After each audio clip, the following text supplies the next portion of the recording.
You guys today, Djonai Carrington, after clotheslining Sophie Cunningham, running into the locker room, screaming, "That's white privilege!"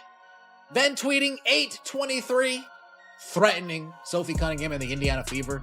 Djonai Carrington now comes out and clarifies what she means when she says white privilege for the Indiana Fever. So with 2 minutes left in the first quarter, Djonai Carrington just slapped the dog shit out of Sophie Cunningham. Sophie pops up. She's obviously upset. Djonai says, "Try me." And then look at Stephanie White.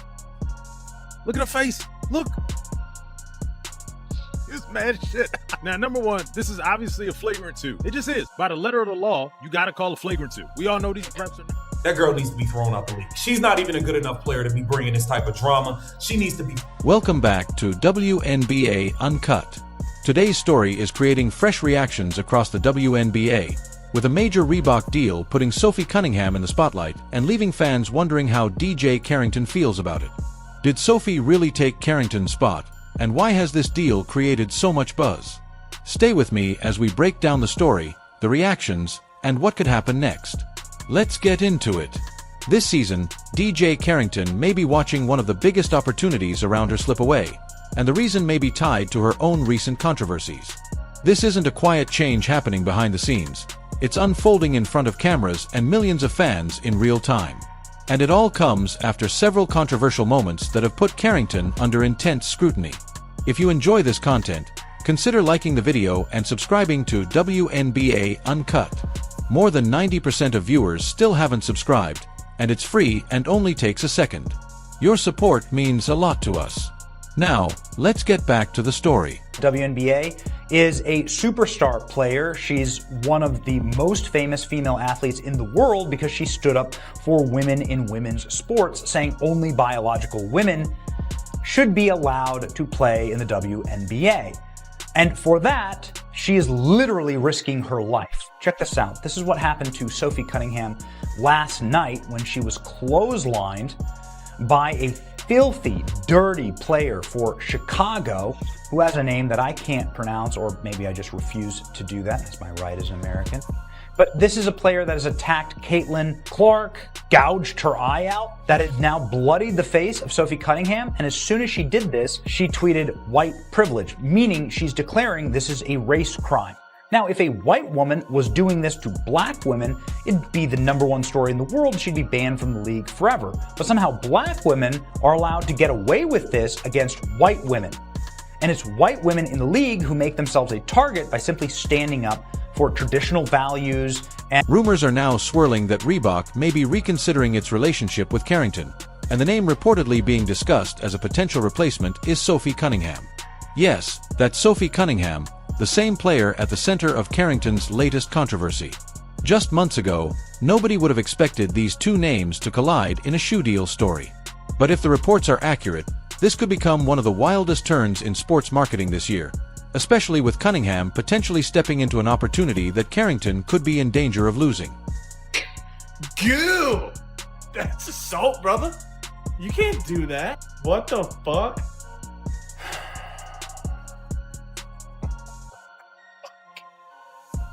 Is this just the default if you can't think? Or if you just don't want to take accountability for your actions? Oh my god, this league, bro, this league. Bro, white privilege while you're wearing a bleach blonde dyed wig. I mean, the fuck? What is privileged about that? You stone cold Steve Austin clotheslined her ass. What about that is white privilege? The WNBA stays undefeated. It truly does. They can't get out of their own way. This is how the situation reached this point. Carrington joined Reebok as part of its basketball lineup, expected to bring charisma and connect with fans both on and off the court. That's what endorsement deals are really about. Brands aren't just paying for your performance. They're paying for the connection consumers feel when they see your name on a shoe, in a store, or in an advertisement. And lately, Carrington hasn't exactly been creating that positive connection.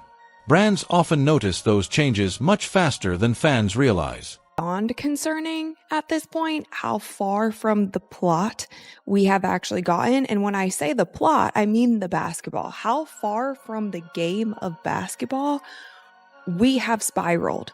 When we're talking about the WNBA, we used to joke, it's like, 0 days without drama in the WNBA. This league is living up to it at a rate and a level of concern that we haven't ever had with all the discussion. Craziness going on in the WNBA. Djonai Carrington tweeted out white privilege from the locker room of a game that she was playing in. Get this, she fouled Sophie Cunningham hard. Sophie Cunningham, obviously a white person, fouled her hard. Flagrant 2, gets ejected, goes to the locker room and tweets out white privilege in the middle of the game. Now here's the kicker to me.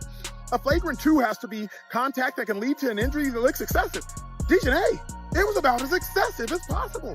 If there was any evidence of there being white privilege, this was not it. What the hell? Carrington was involved in 3 separate controversial fouls within a single week, leaving fans replaying the footage just to make sure they had actually seen what happened. These weren't ordinary hustle plays or routine moments between 2 players battling for position. They were the kind of incidents that made commentators pause and left viewers wondering how the contact had happened. And what made the situation even more striking was that Sophie Cunningham kept ending up on the receiving end. When the same 2 players become connected to 3 controversial incidents in such a short span, it becomes much harder for fans to dismiss everything as simple coincidence. The face coming down, trying to prevent the layup, but that is just a hard hit. That's definitely going to be upgraded, I think, to a flagrant 2, Ryan. I think that is going to be a flagrant 2. There is Get what you lined fucking up. deserve. And just getting her out of the Lucky way. it wasn't a right hook. Make no mistake about it. Carrington targeted Cunningham. She targeted her because of her political stances. She targeted Cunningham because of the praises that she keeps receiving. She targeted her with a dirty shot that had absolutely nothing to do with basketball. And then after getting ejected, she runs to the locker room to play the fucking victim card. Like she didn't try to just take off Cunningham's head in 4K. Like we all didn't just watch it happen. That is not competition. That is a grown woman swinging on someone who she disagrees with and then screaming racism when she gets held accountable for it. Djonai Carrington needs to be held responsible, and I'm not talking about just getting ejected from the game. She deserves a suspension. Maybe she'll think twice next time before she tries to. Look, physical basketball has always been part of the WNBA. Toughness, intensity, and hard competition are a big part of what makes the league exciting, and nobody is asking players to suddenly play soft. But there is a clear difference between playing tough and crossing the line into reckless contact. After watching these incidents, many fans felt Carrington crossed that line more than once in just a few days. One bad night can be dismissed as an isolated mistake, but when similar incidents keep happening, people start seeing a pattern. And when a brand's marketing team is deciding who should represent its logo on national television, those patterns can matter just as much as what happens on the court. Came down on her leg, she could have been injured. So they said, yo, get out of here, dog. Get out of here. Then, I don't know if y'all was looking at her lips. She was talking about, try me. Yo, you already tried Sophie? You got all the samples of Sophie. You talking about try me. What are you talking about? This lady is unhinged right now, man. This is crazy work. And it makes you wonder. It's like, dog, you were the best player for the Sky at this moment. Look how she landed on the leg. Oh my goodness. Like, you were the best player for the Sky, and you decided to do this? You weren't even thinking about the game. You was thinking about some kind of revenge or something. Somebody sent you on a mission. You were on a mission, dog. I don't know what you had going on here, but Djonai, this is unacceptable. Disrespectful, disgusting, and I'm glad they got. Then came the interview that pushed the story far beyond basketball.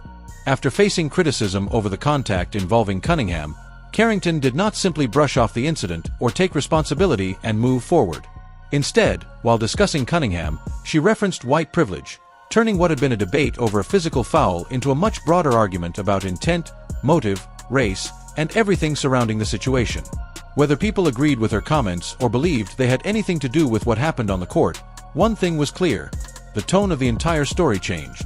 What started as a basketball controversy suddenly became a much bigger public debate, and that shift did little to calm the criticism surrounding Carrington. A photo from the flagrant 2 on Djonai Carrington against Sophie Cunningham, where she proceeded to go into the locker room and tweet white privilege after being thrown out of the game. I'm not going to comment on that situation, but I will say this. This is a flagrant 2. Black, white, Asian, Hispanic, don't matter. This is a flagrant. I mean, she clotheslined her. What more do you want? So this looks very bad. It just shows that the WNBA is nowhere near where they need to be professionally.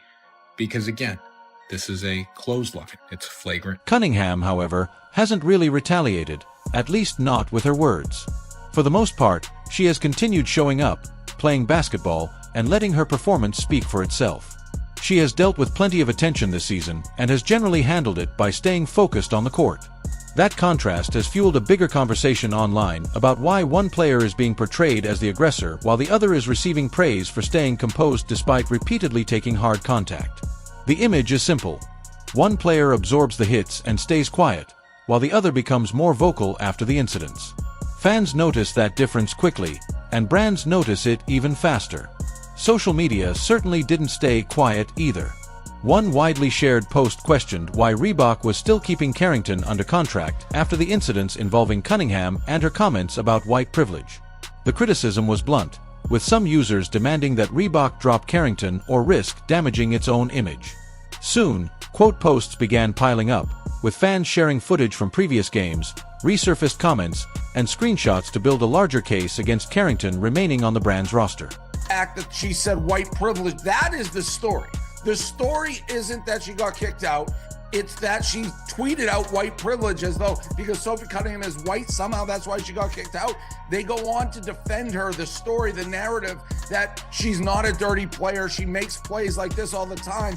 I put together a little clip of Djonai Carrington, who is definitely one of the dirtiest players in the WNBA. I don't know if we can roll it, but she's taken her long fingernails. She's scratched Caitlin Clark's eyes out. She's had multiple instances of chasing people down from behind, trying the same SWAT and smashing them in the head and causing mini fights. She pulled another girl's hair. I don't know if we'll get to that clip in a second when she's falling. Totally dirty play. This is not a skin color thing. She has a history of making dirty plays, and it's fine. The NBA, you can be a rough and tumble league. Now, where this thing gets absolutely bananas is when you start making it into a race and culture war, and the people talking about it are not mentioning 99% of the time that she went back and tweeted white privilege. That's the kind of headline companies never want attached to their brand, because consumers are now publicly saying they will stop buying Reebok products as long as Carrington remains one of its endorsed athletes. This is no longer just a few angry fans venting online and moving on by the weekend. When customers start talking about boycotting a brand because of an athlete's actions, the conversation inside the company can change very quickly. Marketing teams have to start considering reputation, consumer trust, and potential sales impact. After all, it's much harder to explain declining sales during a quarterly business meeting than it is to explain one controversial foul on a highlight show the next morning. Paying attention to what Djonai Carrington did to Sophie Cunningham, it was not a race-based decision. And to call that a white privilege-based foul is to completely undermine the term of white privilege and to also completely ignore the rules in basketball. You hit her in the head, you drew blood, you didn't connect with the ball at all whatsoever. So to me, it was just very ignorant and to some degree asinine by Djonai Carrington to suggest that that call was based on white privilege. Have we seen examples of white players make that same foul and get away with it? Yes. Have we seen examples of black players make that same foul and get away with it? Yes. There was no white privilege involved in that specific call. Djonai, you hit her in the head and you drew blood. Carrington later tried to walk back some of the controversy with a statement and more measured comments to the media, presenting the situation as intense competition rather than something deliberate or personal. On paper, that is usually the smartest approach. Acknowledge the situation, lower the temperature, move forward, and let future performances change the conversation. But because the comments came after 3 controversial fouls and one statement that had already sparked major backlash, the attempt to reset the narrative didn't have the same effect. People were no longer reacting to a single moment that could be forgotten after a day or two. Once a pattern is captured in slow motion footage and shared repeatedly across social media, one apology or explanation rarely makes everything disappear. 3 separate incidents in the same week had already created a much larger story, and that made it far harder for Carrington to simply move on. You can't act as though you discovered the moon. You can't act as though you are the genius in a room and everybody else is idiotic. What I mean by that is, if you are going to suggest that we should think critically about a statement white privilege when you at the Indiana Fever, you didn't give us much to think critically about.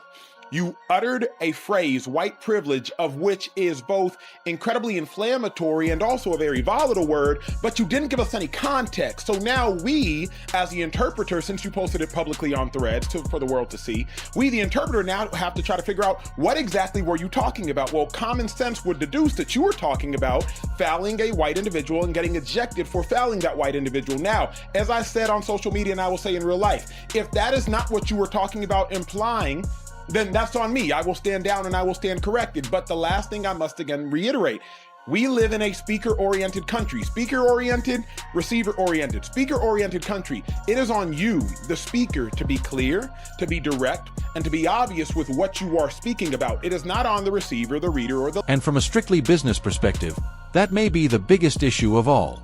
Beyond the debate over who was right or wrong on the court, endorsement deals ultimately come down to one simple question. Do consumers want to see this athlete representing a brand they buy? A player earns the opportunity because of their talent, but likability, credibility, and public trust are what help keep that deal alive once the spotlight moves away from the highlight reels. Right now, after everything that has happened this week, that trust appears increasingly fragile. And fragile trust is exactly what can push a company to quietly start looking for another option. Officially, Carrington's deal may still be in place, but that brings the conversation back to Sophie Cunningham and why her name has emerged as a potential alternative. Normally, Cunningham's existing relationship with Adidas would make a Reebok deal difficult, since athletes typically don't represent competing shoe brands at the same time. However, if the reports are accurate, Reebok could explore a creative arrangement that allows Cunningham to continue wearing Adidas while still finding a way to bring her into the Reebok family. If that happens, it would be an unusual move, and potentially a sign that Reebok wants to change the conversation quickly before the controversy creates even more damage. Sid Colson saying this, and I know it's a joke. Love a trans fella. This is essentially celebrating a player getting clobbered. You are on TV. You are.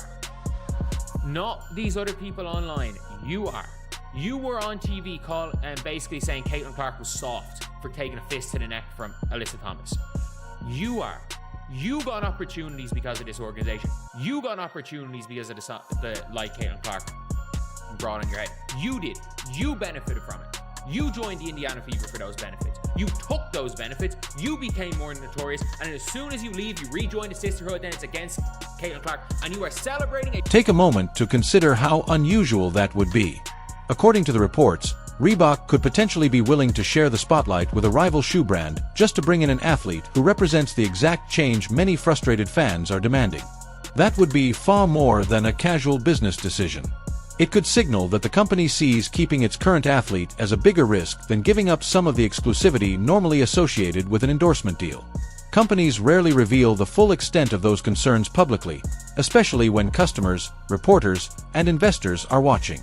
And the timing could not be worse for Carrington. Endorsement contracts often include clauses covering athlete conduct, public perception, and actions that could damage the reputation of the brand. A week involving 3 controversial fouls and a remark that sparked major backlash is exactly the type of situation those clauses can become relevant to. And Reebok may not be the only company paying attention.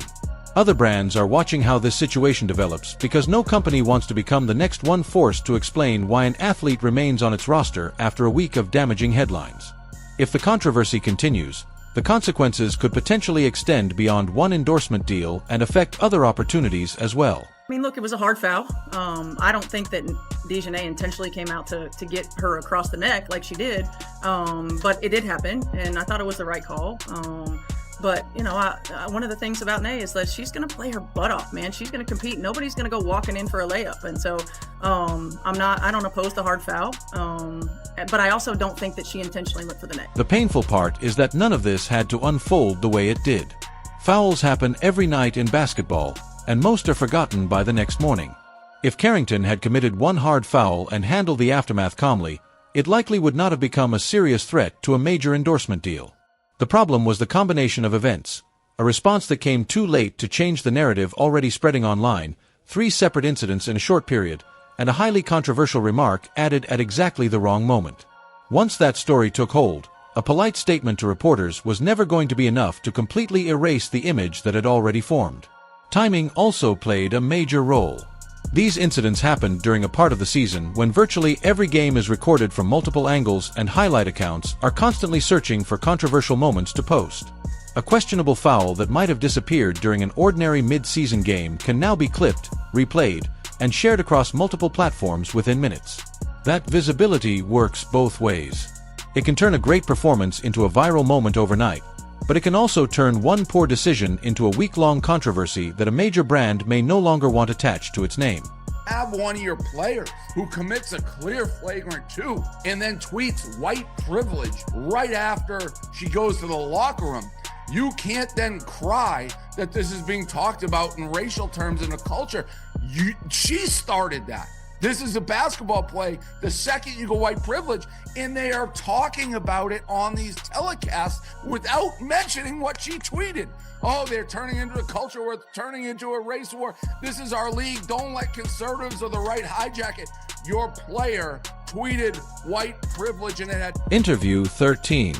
While everyone around the situation continues debating everything except basketball, Cunningham has remained focused on playing, absorbing contact, and letting her performance do most of the talking. Whether or not the Reebok rumors ultimately prove accurate, the public image currently appears to be leaning in her favor. This is exactly the kind of situation brands pay attention to when deciding which athletes they want representing them in the upcoming season and beyond. So what does this mean for Djonai Carrington? Right now, she appears to be in an uncertain position. Watching an endorsement opportunity she may have considered secure suddenly become a serious question because of decisions made during a difficult stretch of games.